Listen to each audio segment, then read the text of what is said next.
بسم اللہ الرحمن الرحیم نحمده ونصلی علی رسوله الکریم اما بعد فاعوذ باللہ من الشیطان الرجیم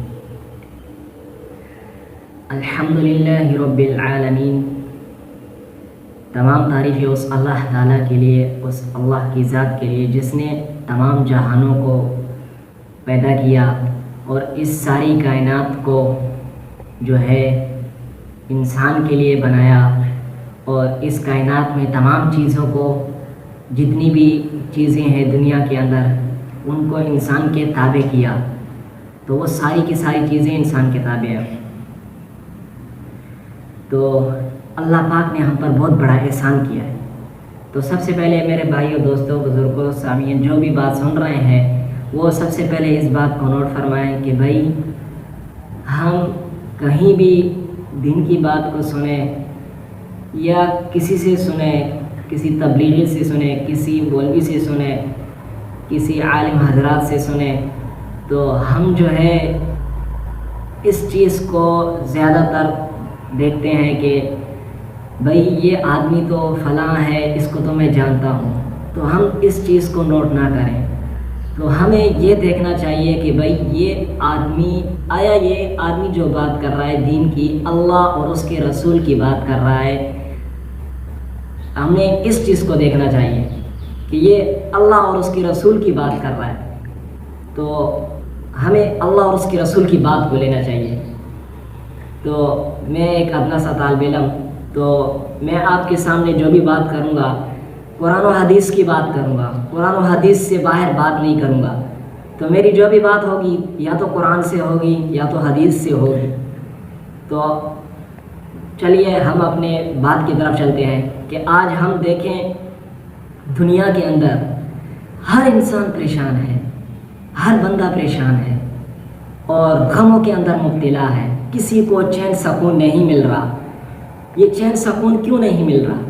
یہ گناہوں کی وجہ سے، اور اسے قرآن میں اللہ پاک نے ارشاد فرمایا ہے کہ ہم انسان کو جو ہے جب انسان نافرمانی کرے گا تو ہم اس کو ادنا عذاب چکھائیں گے، یعنی اس کو ادنا عذاب دیں گے اللہ پاک۔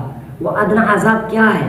وہ قرآن کے 21ویں پارے کے اندر سورہ الف لام میم سجدہ کے اندر اللہ پاک نے اس آیات کو ارشاد فرمایا وَلَنُذِيقَنَّهُم مِّنَ الْعَذَابِ الْأَدْنَىٰ دُونَ الْعَذَابِ الْأَكْبَرِ، کہ یعنی اس آیات کا مفہوم یہ ہے کہ ہم اس کو عذاب چکھائیں گے دنیا کے اندر ادنا عذاب، اللہ پاک نے ارشاد فرمایا کہ ادنا عذاب اس کو ملے گا، اور بڑے آنے والے عذاب سے پہلے عذاب الاکبر جو بڑا عذاب ہے اس سے پہلے اللہ پاک اس کو ادنا عذاب چکھائیں گے۔ یعنی یہ غموں کے اندر، پریشانیوں کے اندر، تکلیفوں کے اندر مبتلا ہوگا تو یہ ادنا عذاب اس کو ملے گا، یہ گناہوں کی وجہ سے۔ تو اور جو شخص توبہ کرے گا اس کے بارے میں اللہ پاک نے کیا ارشاد فرمایا قرآن کے اندر کہ 19ویں پارے کے اندر آیات ہے اور سورۃ الفرقان کے اندر کہ الا من تاب وآمن وعمل عملا صالحا فاولئک یبدل اللہ سیئاتہم حسنات، کہ جو شخص نیک عمل کرے گا، توبہ کرے گا، اس آیات کا مفہوم یہی ہے کہ وہ توبہ کرے، نیک عمل کرے، تو اللہ پاک اس کی جو برائیاں ہیں، گناہ ہیں، اللہ پاک اس کو نیکیوں میں تبدیل کر دیں گے، یعنی اس کے گناہوں کو اللہ پاک نیکیوں میں تبدیل کریں گے۔ اور آگے دوسری جگہ اللہ پاک نے قرآن میں ارشاد فرمایا وَمَن يَعْمَلْ مِنَ الصَّالِحَاتِ مِن ذَكَرٍ أَوْ أُنثَىٰ وَهُوَ مُؤْمِنٌ فَلَنُحْيِيَنَّهُ حَيَاةً طَيِّبَةً، کہ جو شخص مرد ہو یا عورت نیک عمل کرے، یعنی اس کا آیات کا مفہوم کہ نیک عمل کرے، وہ با ایمان ہو، فَلَنُحْيِيَنَّهُ حَيَاةً طَيِّبَةً، کہ اللہ پاک اس کو دنیا کے اندر مزے والی زندگی عطا فرماتے ہیں، کہ وہ دنیا کے اندر چین و سکون کی زندگی گزارتا ہے جو توبہ کرتا ہے گناہوں سے۔ تو آج ہم دیکھیں یہ جو سورج گرہن ہو رہا ہے تو کیوں ہو رہا ہے؟ تو ہم اللہ کی طرف لوٹ آئیں۔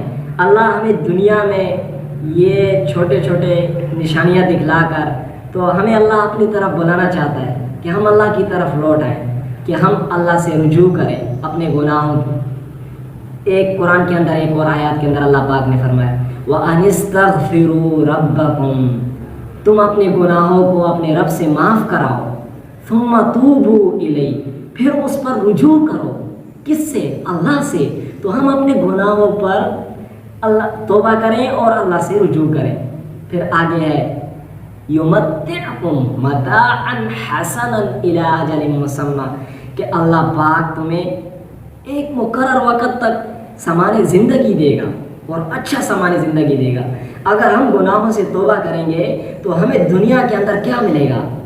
آخرت میں ہمیں جنت ملے گی۔ دنیا کے اندر ہمیں کیا ملنا ہے؟ دنیا کے اندر ہمیں اللہ پاک چین و سکون راحت والی زندگی فَلَنُحْيِيَنَّهُ حَيَاةً طَيِّبَةً، کہ یہ چین و راحت والی زندگی اللہ پاک ہمیں دنیا کے اندر عطا فرمائیں گے۔ تو ہر شخص چاہتا ہے کہ میں چین و سکون سے زندگی گزاروں۔ تو چین و سکون کیسے ملے گا؟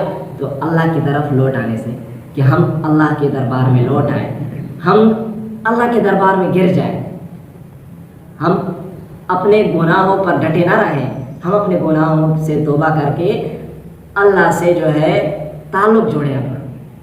تو اللہ پاک سے دعا ہے کہ ہم نے جو کچھ بولا اور جو کچھ ہم نے سنا، اللہ پاک ہمیں اس پر عمل کرنے کی توفیق عطا فرمائے اور اس کو آگے پھیلانے کی توفیق عطا فرمائے۔ وآخر دعوانا ان الحمد للہ رب العالمین۔